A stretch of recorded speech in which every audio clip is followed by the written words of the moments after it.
네, 안녕하세요. AP Environmental Science를 가르치고 있는 hen나킴입니다. 만나 뵙게 되어 너무 반갑습니다. 우선 이 과목에 대해서 소개를 해드리기 전에 저에 대해서 소개를 해드리려고 하는데요. 저는 이제 압구정 학원에서 약 10년간 학생들을 가르쳤고요. 그리고 이제 아마 검색을 해보시면은 AP Environmental Science를 가르치는 강사분 자체가 많지가 않습니다. 그래서 우리 AI가 추천하는 그런 AP Environmental Science 강사이고요. 그리고 실전 문제를 제가 당연히 모든 실전 문제들을 다 보유하고 있고, 이제 좀 이제 굉장히 흐릿흐릿하게 시중에 이제 공유가 되고 있는 그런 실전 문제들도 제가 깨끗하게 타이핑해서 우리 학생들이 잘 시험을 볼 수 있게끔 다 정리를 해 놓은 상태입니다. 그리고 이제 제가 이제 5월 말마다 학생들에게 수업 후기를 요청을 하는데요. 보통 많은 학생들의 이제 수업 후기가 너무 쉬웠다. 너무 이제 이해하기가 쉬웠고 선생님이 너무 자세하게 잘 가르쳐 주셔서 시험을 너무나도 잘 볼 수 있었다. 이런 후기들이 많아서 대표적으로 이제 한 학생에게 부탁을 해서 가지고 와봤는데요.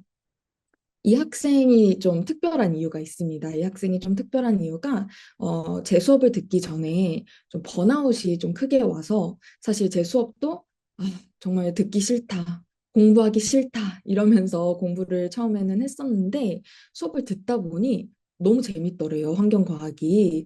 그래서 과학 자체에 대한 이제 관심이 생기면서 이제 AP 캠이랑 AP 바이오도 공부를 하게 되고 그래서 결국에는 의대에 진학을 하게 된 그런 너무나도 기특한 학생이라서 제가 후기를 따로 부탁을 했었고요.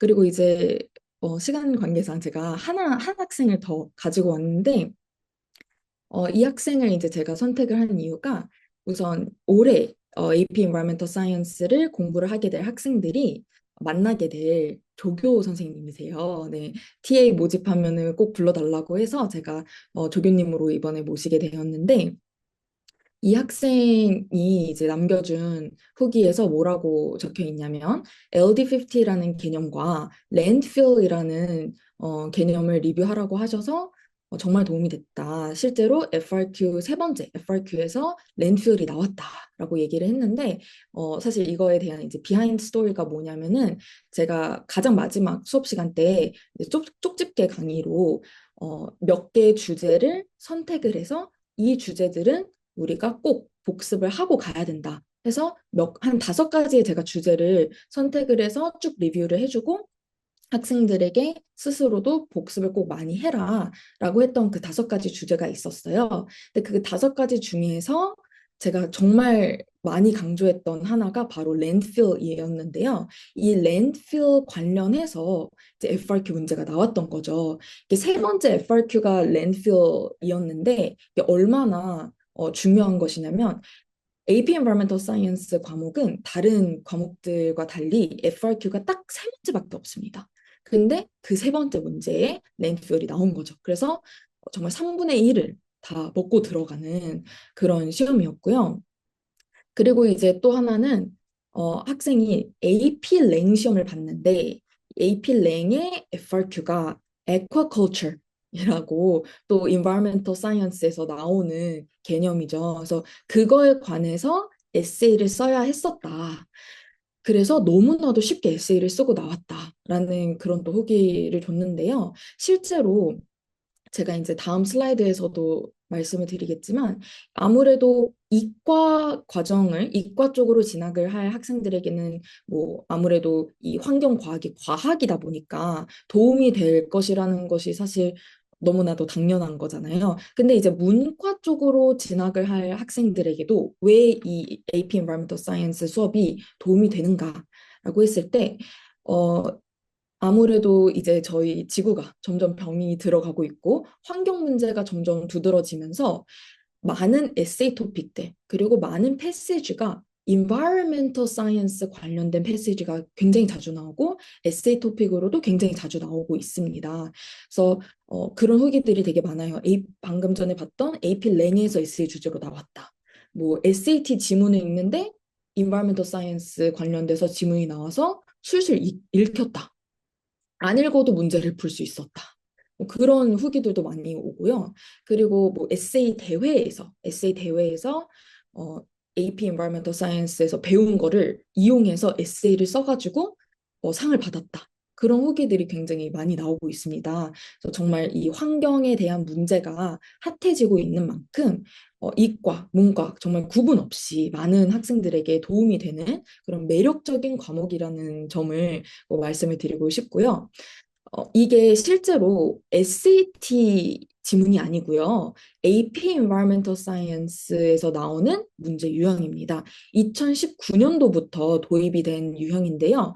정말 긴 패시지가 하나 나오고 그 패시지 관련해서 세 문제 또는 네 문제 정도를 풀어야 되는 그런 유형의 문제들이 나오고 있는데요.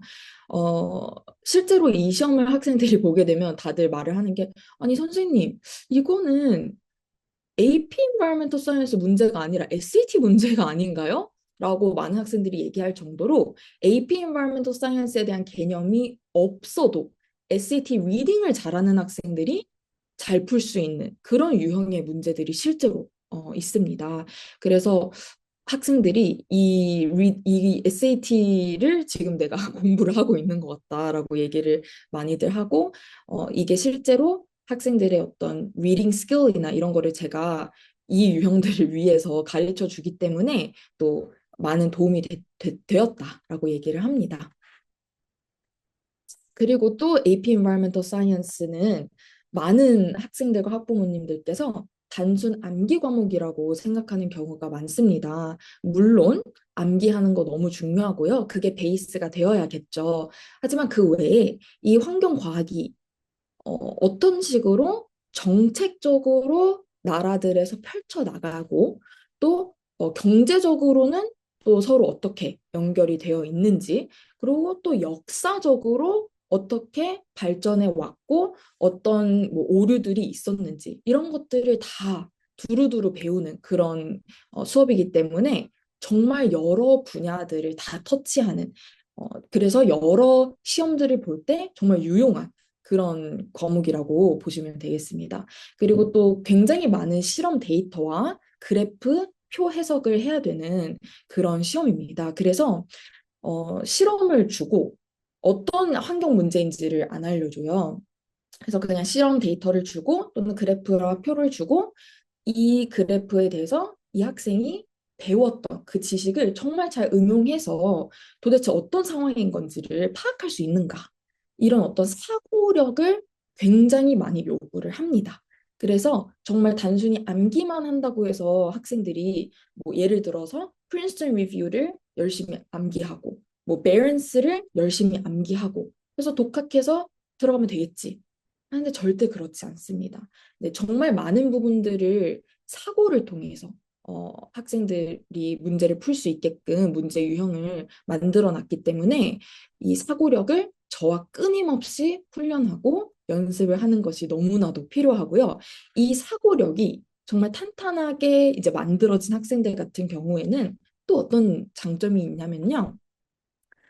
요즘 이제 핫한 이런 환경 과학의 이 환경 문제에 대한 토픽들을 다루기 때문에 자소서나 인터뷰에서도 정말 많이 활용을 할 수가 있고 그런 활용한 케이스들을 제가 또 학생들이나 컨설팅 업체들 통해서 많이 듣고 있어요. 그런 케이스들을요. 그래서 실제로 정말 이렇게 그 입학 사정관들이 얘기를 해보면 아, 이 학생이 정말 사고하는 부분이 다르구나. 정말 또는 이제 자소서 글을 보면서 아, 정말 이 학생이 배운 것을 그냥 지식에서 끝내는 것이 아니라 자기 어떤 실생활에서 뭐 뉴스를 접하면서 이걸 정말 생각을 했구나. 정말 이게 환경 문제가 있다라는 것을 제대로 인식하고 이 아이가 또 인식에서 그치는 것이 아니라 어떻게 하면 내가 좀 이거를 내 어떤 환경 범위 안에서 이것을 좀 해결을 해볼 수 있을까? 어떻게 하면 긍정적인 변화를 좀 가져올 수 있을까? 이런 식으로 정말 이 학생이 이 사회를 바라보는 관점, 삶을 대하는 태도가 정말 많이 달라지는 것을 저도 이 학생의 수업 전과 후를 보면은 많이 느낄 수가 있고 그것이 또 저에게 정말 보람되는 부분인 것 같습니다. 그래서 이 스토리텔링을 하고 학생이 정말 이 삶에 대한 태도가 정말 많이 바뀌는 그런 과목이라고 할 수 있겠습니다. 그래서 제가 지금까지 이제 AP Environmental Science가 얼마나 매력적인 과목인지에 대해서 쭉 설명을 드렸는데요. 아무래도 안 좋은 점에 대해서도 말씀을 드려야겠죠. 이게 이제 3,300명의 학생들을 대상으로 한 설문조사인데, Environmental Science 관에서 course difficulty가 낮다. 다른 과목들에 비해서 좀 낮은 편이다. 그리고 공부해야 되는 시간이 많지 않다. 물론 다른 과목들에 비해서 개념 자체가 어렵지 않고 또 공부를 해야 되는 시간이 상대적으로 적을 수 있습니다. 하지만 학생들이 너무나도 쉽다라고 생각을 해서 개념이 너무 쉽다라고 생각을 해서 이런 식으로 스터디 타임을 많이 안 가져가다 보니 어떤 현상이 일어나냐면요. 이제 2021년도부터 2025년도까지의 데이터를 제가 가지고 왔고요. 모든 AP 전 과목을 이제 5점을 받는 비율이 가장 낮은 순서부터 나열을 했을 때 2021년도 같은 경우에는 Environmental Science가 5점 비율이 두 번째로 모든 과목에서요. 네, 모든 과목에서 두 번째로 낮았습니다. 6%고요. 2022년도에서는 네 번째로 낮았죠. 그래서 9%. 그다음에 2023년도, 4년도도 각각 8%, 9%. 그러니까 지금 이 2021년도부터 2024년도의 데이터를 보시면 거의 평균이 8, 9% 정도, 그러니까 10% 이내의 학생들이 5점을 받고 있고, 그리고 좀 탑 5 안에 드는 5점을 받는 비율이 낮은 걸로 사실 굉장히 유명한 그런 시험입니다. 그러면은 이제 작년 데이터를 또 봐야겠죠. 작년에는요, 5점의 비율이 정말 오랜만에 10%를 넘겼습니다. 네. 아무래도 컬리지 보드에서 과학 과목들 전체를 조금 우리가 점수를 패스 레이트를 조금 높이겠다라고 발표를 했기 때문에 패스 레이트가 높아진 것을 볼 수가 있고요. 근데 문제는 이게 앞에서 패스 레이트가 50대를 기록하다가 갑자기 70%가 되었는데 이 비중이 어디서 많이 늘어난 거냐면요. 이게 3점을 받는 비율이 17, 18% 되다가 30%로, 즉 3점을 받는 학생들의 비율이 많이 늘어났고요. 4점은 거의 그대로고 5점은 뭐 3% 정도밖에 사실 증가를 하지 않았습니다. 뭐 그래도 조금이라도 늘었으니 희소식이라고 할 수 있겠지만 정말 이 5점의 비율이 낮은 그런 과목 중 하나예요. 그래서 그 이유가 무엇이냐라고 했을 때 제가 분석한 결과와 그리고 컬리지 보드 관계자 분께서 SNS에 올린 그런 데이터를 이제 수집을 해보면은 아무래도 학생들이 개념을 배울 때 쉬운데? 라고 생각이 들다 보니까 그러면은 내가 다른 좀 더 어려운 AP 과목들을 열심히 공부를 하고 거기에 시간 투자를 조금 하고 인바사는 벼락치기를 해야겠다. 이런 전략을 짜는 학생들이 되게 많습니다. 그리고 너무 이해가 돼요. 당연히 더 어렵게 느껴지는 과목들을 더 많이 공부를 해야겠죠. 하지만 벼락치기가 통하는 과목은 정말 아닙니다. 왜냐면 아까 말씀드렸다시피 사고력을 키우는 데에는 시간이 들고요. 그리고 범위 자체가 너무 광범위하다 보니까 벼락치기가 너무 어려워요. 벼락치기를 하다가 마지막에 뭐 어떻게 하면 되겠지 하다가 벼락치기 쌤 저 안 될 것 같아요 하고 포기하는 학생들이 생길 정도로 벼락치기는 정말 어렵습니다. 그래서 평소에 꾸준히 하는 학생들, 정말 찔끔찔끔이라도 꾸준히 하는 학생들, 숙제를 꾸준히 제출하는 학생들은 무조건 5점을 받게 되어 있습니다. 네. 그래서 쉽다고 소문이 났다고 해서 어, 이제 벼락치기를 하는 학생이 올해는 좀 최대한 많이 줄어들었으면 하고요. 정말 꾸준히 해서 많은 학생들이 또 5점을 받았으면 좋겠습니다. 자, 그리고 또 그 관계자분께서 말씀해 주신 두 번째 이유가 바로 이 FRQ 부분인데요. 그 관계자분께서 얼마나 답답하셨는지 뭐라고 말씀하셨냐면은 AP Environmental Science는 정말 다른 과목들에 비해서 너무나도 특이한 케이스가 많다. 어떤 케이스가 많냐면 MCQ는 거의 너무나도 잘 봐서 만점에 가까운 점수를 받았는데 FRQ를 1점에서 5점 스케일에서 1점을 받는 경우가 너무 많다. 네, 이렇게 얘기를 할 정도로 FRQ에서 점수를 못 받는 학생들이 너무 많습니다.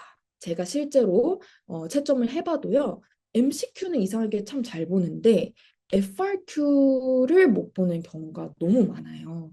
그래서 이 FRQ 부분을 정말 매주 훈련하는 그 과정이, 그 시간이 절대적으로 필요합니다.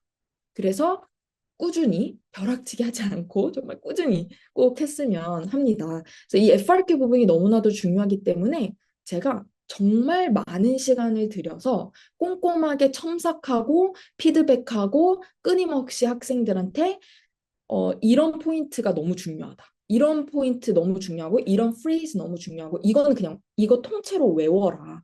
왜냐하면 너무 자주 반복되는 어떤 프레이즈이기 때문에 너희들이 이런 식으로 정말 다양하게 활용을 할 수가 있다. 이런 식으로 정말 FRQ에 대해서 제가 많은 노하우들을 학생들한테 얘기를 하고 정말 꼼꼼하게 첨삭을 하고 있습니다. 그래서 학생들이 처음에는 선생님 FRQ가 너무 점수가 안 올라서 너무 걱정이에요. 라고 하는 학생들이 정말 많아요.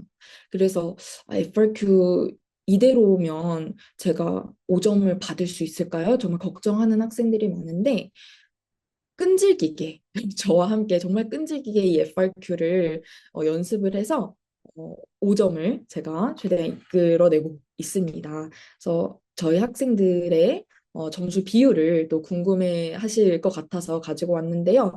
아까 전에 보여드렸다시피 3점을 받는 비율이 원래는 전 세계적으로 굉장히 높지만 저는 작년에 3점을 받은 학생이 정말 한 명밖에 없었습니다.